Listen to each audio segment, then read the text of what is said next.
Good morning, everybody, and welcome to another episode of Tea with Z. My name is Zamel Solanki, and it's an absolute pleasure to be joining each and every one of you again on another episode this morning. And if you haven't already, go and grab your drink, go and grab your cuppa, whatever you're having, your bowl of cereal, whatever that might be, go and grab that now because we're about to jump into it. And start kicking into today's episode. So happy Monday, and I hope each and every one of you had an amazing weekend. But before we do kick off as well, give me some likes, give me some hearts. Definitely keen to, I guess embrace the amazing energy. That's what Tea with Z is all about. So some likes, some hearts, send them through, and let's get into it very shortly. Special shout out though to those that are joining us from the Limitless Network. Really special shout out there as well, because at the end of the day, the Limitless Network is a really cool community of like-minded people that are really just, I guess in a community because we all value health. That's all it comes down to. We all value health. So that's what the Limitless Network is all about, but more on that later on. And if you are watching live, definitely jump in the comment section below, because each and every one of you watching live or even watching a replay, the way in which, each and every one of you have, joined for some reason, and the way in which we can foster and collaborate and foster that interaction is through the comments section. So definitely drop a comment in the comment section below. And like always, I reply to each and every one and I read each and every one. So thank you so much for jumping on. Now, today's episode. So in Queensland this week, it's a shorter week. There's a public holiday coming up on Friday. That public holiday was planned for earlier in the year, but, things changed because of COVID in Queensland. And as a result of that, the public holiday got moved to the end of this week. And this week is pretty full on. If you aren't, aware, it is Halloween coming at the end of this week. And for most businesses and retailers, the Halloween, hits, and then the start of Christmas truly begins. And we're already seeing some, shopping centers and all of that, within the marketplace, really starting to promote Christmas and the festive season as well, which is, crazy to think that, the year is so fast approaching. But what's happened for this week is, we had that Eka holiday, or our show day holiday, planned for early in the year. And because of COVID, that couldn't go ahead. So the public holiday's been moved to this Friday. But what I really want to talk on about this week, because we talk a lot about our weeks getting condensed, our weeks sort of getting condensed into a shorter week, because at the end of the day, for a lot of businesses, we're losing a day, or the impacts of that day result in a lot of changes in the way which we operate our business. This week it's on a Friday. Other times when there's public holidays, it might be a Monday, Tuesday, Wednesday, Thursday, even on the weekends as well, which we see around the Easter period. What I really wanted to touch on today was, how does that impact our businesses? And I know, working in the health business and in the health industry, those can have significant impacts on our businesses, because, or not only just on our businesses, but on our patients as well. Now, if you're watching this, you might be on either side of that coin. You might be a patient, you might be a consumer, you might be a customer that's interfacing with a business, not necessarily a pharmacy. It could be a medical center, it could be a physio, it could be, your cleaning company, it could be your accountant that gives you the insights and tools and tips and tricks to, manage your finances so you can reinvest that into your health, whatever it might look like. The way in which we interact with our businesses on those days, or the inability for us to interact with those businesses on public holidays, can greatly affect, what we have planned. And that comes down to what today's episode is about. Well, how do we plan to minimize these impacts? How do we plan to not only minimize these impacts, but cater to these impacts as a business, as an entrepreneur, but also as a customer, as a patient, as a consumer? knowing that the service levels are most likely going to change. Now, what so often we focus on that single day, we focus on the public holiday itself, but we don't really take into consideration the days leading up to and the days immediately following the public holiday as well. Because for a lot of people, now this is on a Friday, so it's going to be formed for a lot of people a long weekend. And in Queensland, particularly, there's a massive drive by the government at the moment for tourism, to really reignite that. And the government's throwing a lot of, I guess, marketing and publicity and also spend into the tourism industry to really reinvigorate it, to really drive up the, I guess, the spend into what has been, a sector very, very, I guess, severely damaged by or impacted by the COVID-19 pandemic. But thinking broadly, thinking more broadly than this, not just the result of the COVID-19 pandemic, but, when you look at public holidays, they've been around forever. They've been around for a long, long time. And the impacts of them haven't really changed, but the way in which we respond to them is definitely opened up more and more opportunities for us to cater to them in different ways. Traditionally, when we look at public holidays, I would say the vast majority of businesses would be closed. And you look even further, a little, like back historically, and you would say Sunday trading wasn't a thing. And yet now, as we move into a more 24/7 and even an increasingly more 24/7 driven society as a result of the COVID-19 pandemic, what are the expectations of our customers, our patients, our consumers of our products or services, regardless of whatever business we operate in? How is that going to impact now our ability to do those things on public holidays? When wages are increased, when our overheads are increased, when we tend to reduce our staffing levels, when people are going away, how do we start to cater to these things when we, even shorten our opening hours or close altogether?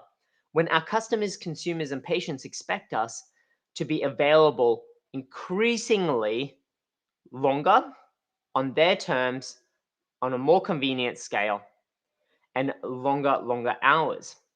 And particularly when public holidays exist, because mark my words, you'll walk around major shopping centers and you'll see the majority of retailers open on public holidays. We're starting to see a push for even Christmas Day and these other days traditionally held very, very sacred, in saying no, we're not opening up, retailers aren't opening up, but we're starting to see a push from major bodies and major organizations to still be open.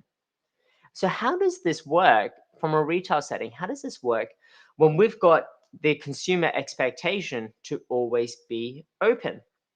Well, one, it's understanding, well, what does the consumer actually need and want, and what can we actually realistically provide? And on those days and times, if we can't realistically provide those levels of service and I guess, opening hours based on consumer expectations, well, what can we do leading up to it? And what can we do post? How can we ensure that our patients, consumers, and customers, regardless what industry we're in, are still serviced amazingly leading up to and post a public holiday to ensure that they don't really need us on that public holiday? But if they do, if they truly do need us, that there's a way in which we can still service them.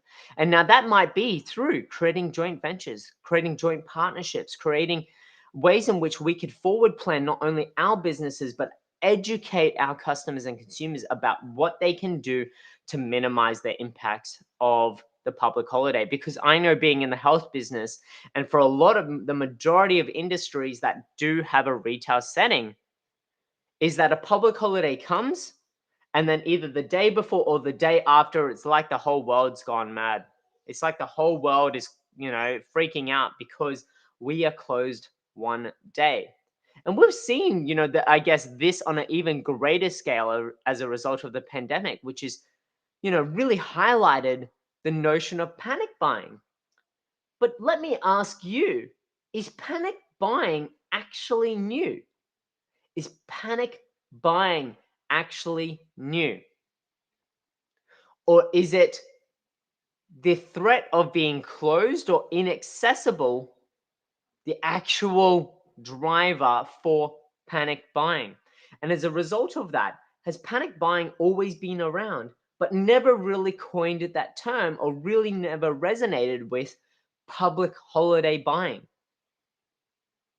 The threat of being closed or inaccessible, resulting in a panic or a sense of urgency to take action to prevent the detrimental effect of that inaccessibility. And so that's my question to you, is going, well, wait a minute. Has panic buying actually always occurred, and has it occurred multiple times a year? And I'd argue, yeah, it has. Pre-pandemic, and it's only going to grow post-pandemic. If we cannot cater to the demands of our customers or educate them on what does inaccessibility actually mean. Is it truly, we truly inaccessible? Or are there other avenues that they actually can take up and utilize? For those businesses that still even open on a public holiday, we still see the pre and post panic buying. And so that's what I really want to ask to you today, because it's a unique way of looking at it, and one that's kind of just, I've just thought about as talking to each and every one of you, is going, well, panic buying's always been around, but we've never really looked at it in the context of public holidays. It's only really come to light as a result of the pandemic. And so, but through educating our customers, our patients, our consumers about the impacts of, what is actually happening in the business. Are you even still open so there's no impact to this patient? Or if you are closed, what are other ways that you and the patient, the customer and consumer, can work together to minimize that effects of inaccessibility or perceived inaccessibility pre or post the public holiday? Can you then forward plan what medication they need, what services they need, what happens if they, that all hell breaks loose? What's your after hours service looks like? What's your joint venture? How can you collaborate with others within your local community to still ensure that that patient is serviced? And so that's my question. And what we're going to do each day this week is start to really, I guess, unpack this and explore this. Because at the end of the day, this is quite a big conversation. But one thing I really wanted to start priming you for today was just to get thinking about this, start thinking about what these impacts would look like. And as a result of that, let's keep deep diving as we go through this, because, does panic buying. So, my question for you today is, in your organization, has panic buying always existed, but you've never really recognized it? And when are the times that this occurs? And in your business, it might not be just around public holidays. It might be when there's peaks and troughs within your business that creates a sense of urgency and things that need to get done. It might be around specific milestones within your business. You might operate on the financial calendar versus the normal, I guess, the January to December calendar, the yearly calendar. And so what differences causes that for your for elements of panic buying in your business? And let me know in the comment section below. And we're going to start to unpack what this means, and ways in which we can actually look at addressing these in the future. So that's it from me today. Yeah, I'm really excited about this week because it's going to open up a whole nother little level of discussion. But yeah, what does panic buying actually look like in your business, and how does it show up? And as the week progresses, we're going to start to unpack what that looks like, and definitely drop a comment section in the comment section below, because as you know, like, I'm going to, each week I promise that we unpack this exclusively in the Limitless Network. And that's exactly what we're going to do at the end of this week. Because at the end of the day, even though it's a public holiday here, that's what we do. And if you haven't joined the Limitless Network yet, So easy to join. That's it there on the screen. Facebook.com/groups/the most lanky.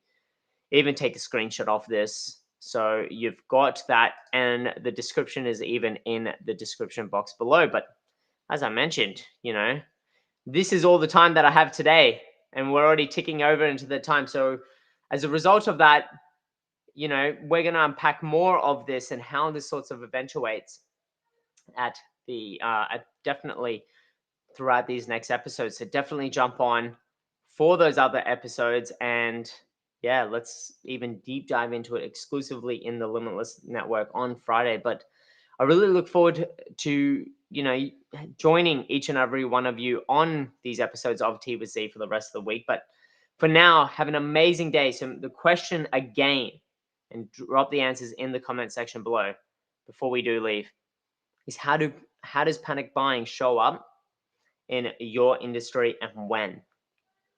Drop a comment in the comment section below. I look forward to reading each and every one of you. Chat to you soon. Bye for now.